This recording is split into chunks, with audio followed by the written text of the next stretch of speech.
We've been doing movie nights for years. a Gen Xer and A Gen Z. Random weird moments that the two of us have experienced, and there are a lot of those. And he crashes them. As you do. It's like, I'm just sitting there and I'm like, where did this come from? Why are we singing? I mean, you're not going to learn anything about the movies listening to us talk. This is the Argo City Podcast. Film, conventions, and fan life with Maddie and Matthew. And we have returned! So, I think we need to talk a little bit about the problem with sequels. What do you mean the problem with sequels? This movie was great! See, here's the thing. Sequels, sometimes you get sequels like Spider-Man 2, where it's literally better than the original movie. Mm-hmm. But sequels have a built-in problem, where it's like, okay, so do we do the same thing as last time? Or do we go somewhere different? Because people are kind of wanting what they've gotten before, and yet they're kind of wanting some more. And, this is where I really struggle with some of the Hunger Games sequels. Because really? Because the Hunger Games works as a standalone film. And yet, as the sequels, they just kind of go off on a tangent. I was gonna say, the book was originally meant to be written in a three-part book series. It doesn't feel like that to me. And I imagine this was too. But you know what, on the other hand, I'm actually reading through Harry Potter again right now. Oh, where are you at right now? I'm on Goblet of Fire. Okay. Goblet of Fire is actually my favorite of the movies, and it really is the last of the sequels where they give you the same old thing. I was gonna say, the Goblet of Fire is literally nothing like the book, so the movie is nothing like the book. It's completely different. I would argue that with you, actually. It's condensed, it's speed run as far as a movie goes, but as far as story goes, it's still the gang heading back to Hogwarts. We've expanded the cast, we've expanded the roles, and we're getting a lot of the same shtick and shenanigans, and they're kind of easing you into the point where they're going to turn it on its head and turn it into something completely different. And I'm not sure what makes it work or what doesn't make it work. How to make a sequel like that work or not work. Because this week we are back to the Maze Runner. Yes, I threw the second Maze Runner movie on my list immediately after we watched the first because I loved that movie. Yeah, see, I was surprised. I didn't think we were going back to this. I didn't think we were going to do the rest of this. We're going to finish this. It's the entire thing is going on my playlist. We're finishing this series. Mm-hmm. I took the liberty of reading the book, actually, after the first one. Oh, really? And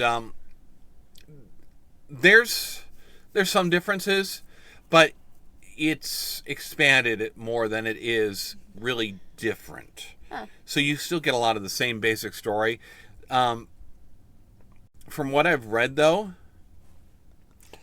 this one, the Scorch Trials, is really different from the book. Really? Yeah. Everything I was going through it with background and stuff like that says this one departs from the book in a lot of different ways. I mean, you still have some of the elements, some of the escapes, some of that, but everything is portrayed really differently. So before we get too far into this, so this is Maze Runner 2. This is the Scorch Trials. Yes. And what we have is our rugged band of miscreants that survived the original Maze Runner. Yeah. Find themselves in some sort of techie facility. They're rescued, and they're brought to this, facility. Well, are they rescued? And No. that's kind of the question. And they soon discover that... We're not. Yeah, it's going to depend on your definition of rescued. You and me, at least I know me personally, I was like, I don't trust these people. Something feels off here. And I was correct. See, I figured it's probably all the same wicked corporation, but I wanted to see where this went, because I assumed that the Scorch Trials were in fact like trials. Scorch Trials. That's what I was thinking too. It almost seemed like it didn't really fit with the title. And that's what we were set up for. I felt like in the end of the Maze Runner, like we're setting them up for the next trial, for the next test, which is going to be in this abandoned city, which we'll get to later. Mm-hmm. And that is not what we got at all. See, that's what I was expecting, and that's what I'm saying. Yeah. I was expecting, okay, so we're going to get more of the same, and we're going to ease our way into some sort of YA rebellion. And no. This was something completely different. So, we escape from the underground facility. We cross the desert, cross the city, to find a mysterious group base that is called the Right Arm, and to try and raise a rebellion. That's the encapsulated version of what we watch. Just in because this is not a new book. No, it's been out for a while. And I have no idea when you are listening to this. So the movie came out in 2015. Yeah. And so, by the way, did the subtitles. I'm going to give thanks to Fidel33 for the lovely subtitles that we got. And for putting the names in front of the characters when they're talking. It was so helpful. I spent some extra effort to get those. So, yeah, thank you so great. much. Thank you so much. Really, I cannot watch a movie without my subtitles. So, here's the thing. They weren't sure if they were going to do more than one movie. Oh. There was a sort of, okay, let's see how this one does. But the buzz was so good when this was first coming out that they greenlit the second one.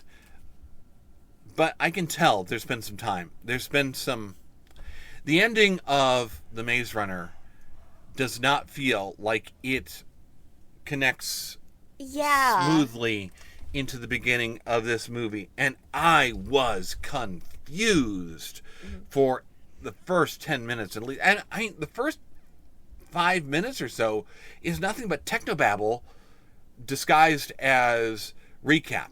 But it wasn't a good recap. Mm-hmm. Like, if you went into this thing cold, I think you would be in a world of hurt. Yeah. And the way that this, like, especially the way that this whole thing, like, started off was, okay, I might go into a little bit of rambling here, but this movie showed me just how stupid the protagonists were. Like, okay, but hear me out. So, we just broke out of the facility, and we're running through the desert, and we go into the first building we see. Why would you go into the first building that you see? Well, the lightning surrounding them might be part of that. I get that, but we're literally still within view of the tech building. Why are we going into this building? They're gonna know that it's there. It felt so stupid to me. Admittedly, the running through the desert, and I'm also watching them run through the desert. I know what desert conditions are like. Yeah. So it's freezing cold at night. Mm-hmm. I also don't know how they're starting those fires that they're warming themselves by. I don't know where they're getting water. Okay, well, somebody had a thermos, but I didn't see it pick it up. And then the lightning storm that they're running away from at the end. Okay, I guess there's no rain, because I'm looking at the lightning. I'm like, okay, good, rain. They get some water. Nope, just electricity. But there's tons of cars all around them. And if you dive into one of those cars, you spotted a bus even, the rubber tires are going to ground that thing. Like, that'll actually, like, protect you, like, not with, like, the metal on the bus, or? And then we can proceed safely, cautiously, towards the lights that you were looking at. Yeah, like when the storm finally dies down. But you know what else we were not expecting when we walked into this movie? Why did this movie end up being a zombie movie? Yeah, you know what? in our family, we should always be expecting zombies. I mean, but this is like, they call them crawlers in this, but it's literally just zombies. And it came out of nowhere? It kind of came out, and that's the thing, too. I guess there's a disease. Yeah, they referenced the virus in the first episode. Right, but I mean, the cataclysm is solar flares that turn the Earth into a desert. Yeah. And so we also have a virus, and I feel like I'm missing, and maybe we get more of this in the books. Yeah. Like, I'm going to I wasn't planning on pulling any of the rest of them out. They're not written in a way that I enjoy, but I may have to, just to get more information and to see the differences. Yeah.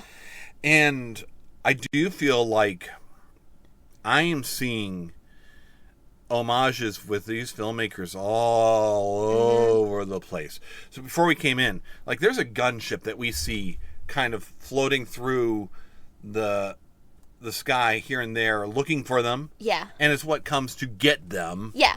And I swear this thing is straight out of Terminator. Or, yeah, I showed you, like, the beginning of T2. That's one of the ones, that's the only one you've seen. Because, really, it's the only one that matters. But okay. It looks, even you saw it, like, it's straight out. But there's other stuff. When they first find some of the ruins, you're like, oh, they're in a mall with zombies. That's Dawn of the Dead. Yeah, I was going to say, I love myself a good apocalyptic film, though, so I was just, like, looking out upon the buildings and such. There's elements of 28 Days Later.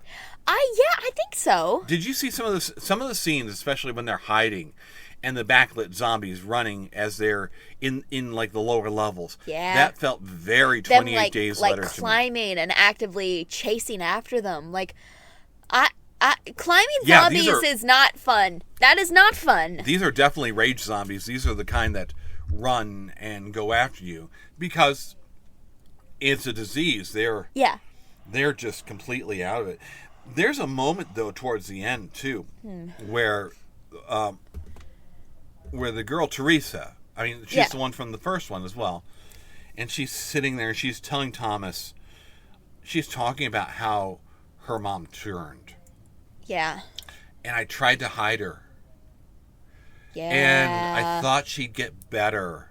You know, that's an homage, too. That's straight out of I Am Legend. Oh. Which has been made into a movie 3 times. And, again, only the first one counts. That's The Last Man on Earth with Vincent Price. I showed you some of that. It's a Richard Matheson book. They did it again, though, with Charlton Heston, called it The Omega Man. And then they tried to do it with Will Smith and actually called it I Am Legend. And I stand by my statement. Only the Vincent Price one counts. We even see some of that in The Walking Dead, though, too. Mm-hmm. I think The Walking Dead comparisons are inevitable here. Literally, when we first meet I forget her name. When we first meet the lady, when we're in like the warehouse with all the crawlers, we see the back. Brenda. Sorry, we see the back of her head, and I'm thinking it's Carol because it literally the outline. You can't disagree with me. The outline immediately made me think of her right off the bat. So, the first thing they find, they're trying to head to the mountains, and the first thing they find is this. Well, it's not the right arm. It's not the militants. It's not.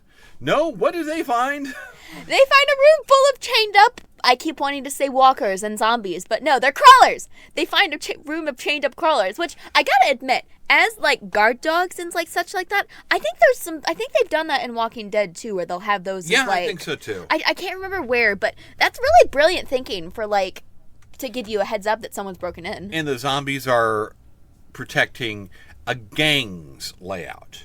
Yeah. So Brenda is the kind of adopted daughter of Jorge. Jorge is played by Giancarlo Esposito, who is most famous for Breaking Bad. Although he's done tons of stuff before that. He's even done The Mandalorian for a season. He was the bad guy in season 2 or I think 2. Did we watch through season 2? I remember watching through season 1. Bits and pieces. Yeah, some of it. He probably wouldn't have been you were too busy cooing over Baby Yoda. Fair enough. This might be my favorite role of his, though. He's really good in this. He is. But of course, as soon as our group shows up, he asks them 3 questions. Where did you come from? Where are you going? And how can I profit? And I'm like, I did not realize this dude was a Ferengi. The ears are a little small, but man. No, he was hilarious, but I'm assuming that's like a direct quote from the book, which is why I think it doesn't fit here, because he never really references him wanting, aside from like wanting to sell our protagonists to the to Wicked, it's never really mentioned again. We do get past it real quick. Yeah, I feel like that line would have had more meaning if we had actually gotten to see more of what's the term? Money hungry? Yeah. Or whatever they use for money here, because I don't know what they use. Yeah, I don't think we've even seen any money. At one point, Thomas and Brenda, they emerged from peril into this bazaar, Bazzaar, this marketplace. And it's like, try and fit in. We're looking for Marcus to get us to the promised land or to the... to the safe haven. But it's interesting to see these characters all around them like that. There must be some money there. There must be something to trade. Yeah, because it sounded like they were trading or something like that, but it could have just been like background noise, though. And Marcus is played by Alan Tudyk, but if you're listening to this, you already know who he is. You've seen him in a ton of stuff. Even you have seen him in a ton of stuff. Yeah, we saw him, and I was looking at him, and I was like, I recognize this guy, but I can't put my finger on it. Mm-hmm. The last time you saw him was probably Firefly, although I mentioned he did one of the voices in Zootopia. Yeah. He's been the Joker at one point, but he's just he's a constant in animation and film, and especially genre film. So he's exceptionally scummy in this one. Yeah. That's weird, too, because he's usually the nice guy. Oh, well, that must have been a fun role for him then. This is so weird to see him as this just, ugh. I don't even know. And I also would like to know where he's getting the absinthe from. That's the green drink he's handing them. Yeah, I'm assuming it's alcohol, but it's like...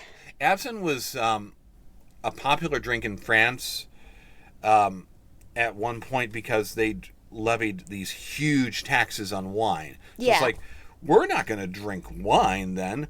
We're just going to drink this green stuff that kind of tastes like cat urine, but it does the job. So you see it in Moulin Rouge. It's like, I'm the Green Fairy. And that's... Oh my God. Yeah, you said that, and I looked at you with, like, total confusion. You know, the other thing that really, like, struck me in this is, well, one of the things that we learn later on in the movie about this is, like, in the facility, they, like, select a certain amount of children to go to the promised land, as they call it. I'm using finger quotes as I talk. Yes, well. To the promised land. They're not going to the promised land. Instead, they're brought into this room with, like, based on what happened in the movie, they're, like, taking their blood and attempting to find a cure. It sounds like they're sucking an enzyme out of their brain. Yeah, and here's my thing. Like, I'm sitting here and, like, as we're, like, looking down in the vent, and I'm like, there's no way.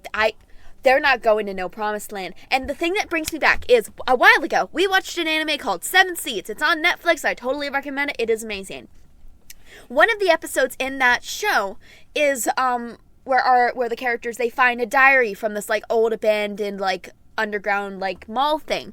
And it talks about this guy with his puppet. And it's like, they're a group of performers that's meant to, like, perform and entertain people before they they put them in a cart and they fall into a grinder, and all of their all of their clothing and everything like that is recycled.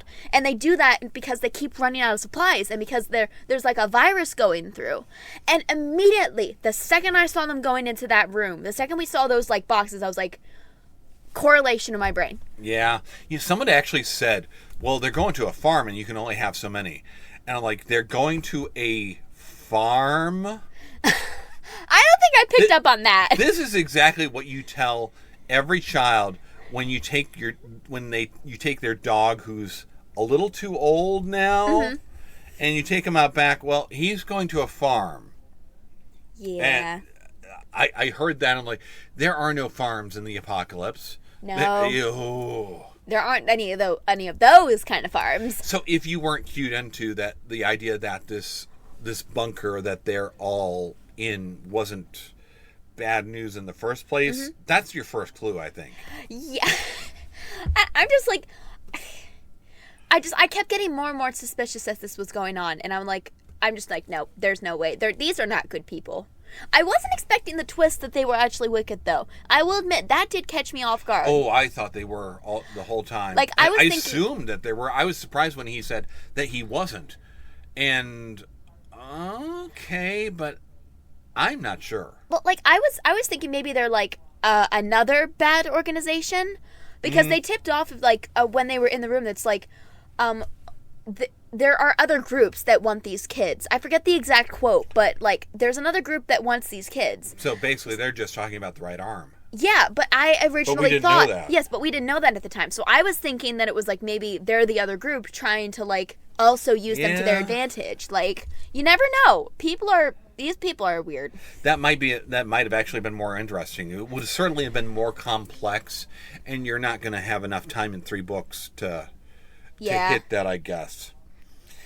See, the whole thing about them heading to the mountains, though, can I tell you, that really resonated with me. Oh? There's an old YA series. What do you mean, YA? Young adult. That's what when I say YA. YA is a category of Well, I know book. it's a category of book. I've just never heard it abbreviated like that. That's how I've always heard it. But so there's an old one called The White Mountains. I'm going to hand it to you. Oh my god, I read this book. I tried to get you to. No, I remember reading this one because I remember. Oh my god! I don't know if you got. I don't know if I got all the way through it, but I do know. I don't know. But I remember. I'm trying my best not to swear right now. Holy crap! I remember reading this because I asked you to give me apocalyptic books because I was in a hyperfixation after I finished Blackest Night, and literally the second I saw the cover, oh my god! I remember this. And that's what this is. This is 3 kids heading to the mountains and freedom in a post-apocalyptic society. In this case, we've been conquered by aliens. They travel in large, huge metal tripods. And this is all about them escaping and hiding along the way and trying to get to the end, trying to get to the White Mountains. Mm-hmm. And I can't help but wonder if this isn't part of the inspiration for what we see here. Because this is a big deal. And this comes back to the whole sequel problem. Mm-hmm. Because when we go to the second book in the White Mountains, it really isn't more of the same. They do something completely different. In the second book of the White Mountains, they pick certain... You know, it's funny. Funny that I'm at Harry Potter and the Goblet of Fire because their Goblet of Fire is all about picking champions. Yeah. The White Mountains does that too. In the second book, they pick champions to go infiltrate the alien cities. They've set up 3 cities on the planet. We have to find out everything we can about them to rebel. To be able to free humanity. That's so much fun. So that is a completely different kind of story. But at this point, I'm so invested in these characters. And I read these when I was a young teenager. I read these when I was a young adult. Mm-hmm. So they got away with doing that. With going a completely different there's a third book then where they mount the rebellion. The Pools of Fire. Yes. That sounds very... That does not sound like a very good title. And, you know, these are very much boys' adventures, although in my time, Gen Xers, we didn't care. Yeah. The boys read the girls' books and the girls read the boys' books. The girls played with the He-Man stuff, and the boys watched Gem and the Holograms with their sisters. So it wasn't as big a... But when they kept talking about, you've got this group of teenagers running to the mountains, this is the first thing that I kept thinking about. I could not get it out of my head. Also, part of the other thing that's in my head is, why haven't I gotten a movie of this? There's a low-budget BBC TV series. Oh, that would be so cool. I don't know if anybody would really, like... Was this book fairly popular, or... Yes. This well, was a thing. then I'm surprised that no one's done anything with it. Well, yeah, but see, the thing is, it's YA in the 60s, and it's now 2025, and trying to get a young adult to read something from 1966 is a tough sell. No, I get that. Like, man, and it's not like the high, like, over-the-top fantasy stuff that's, like, considered... That was, like, big young adult when I was a kid. Because like, when I was a kid... It's a different kind of fantasy. Yeah, when I was a young adult, it was all about Percy Jackson, Harry Potter, and the Hunger Games. Plus, Deviants, and I think Twilight was a bit past my time at that point, but... You know what, Twilight, I don't know. Twilight calls itself young adult, but Twilight was really aimed more at bored middle-aged housewives. Fair enough. If my friend Mike's wife will pardon me saying so. Oh. But anyhow. But even this is, I don't know, we're still going backwards in time to watch Maze Runner. One of my other friends, who is also curiously named Mike, remembers watching this all these when they came out. And I remember hearing some of my college-age friends talk about this 10 years ago, because I spent a lot of my 40s hanging out with people that were 20 years younger than me in the cosplay community. Yeah. So it's just the way that it was.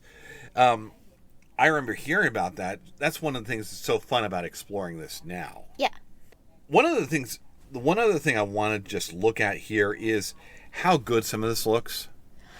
Oh. Because I will admit, I come into this kind of stuff a little cynical. Oh, look, they're walking towards the dead city, and, well, I guess we're about to start 30 days of green screen.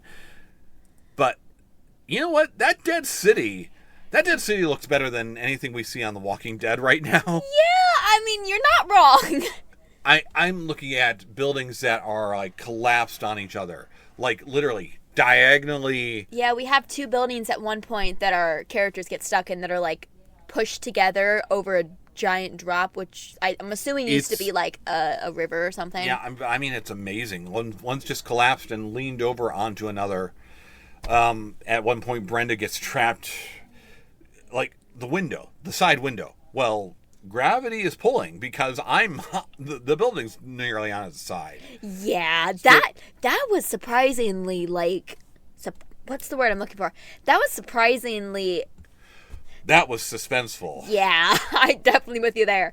So was everything with the zombies. Yeah. You had an interesting observation even, and I don't know if this plays out, about, like, you're hearing clicks and... Well, I was talking about the ones in the underground, in the tunnels. Mm-hmm. Because it almost looked like it's like we saw, I won't say like a birthing place, but we saw them connected to the walls. Not by greenery, but by others. Yeah. Yeah.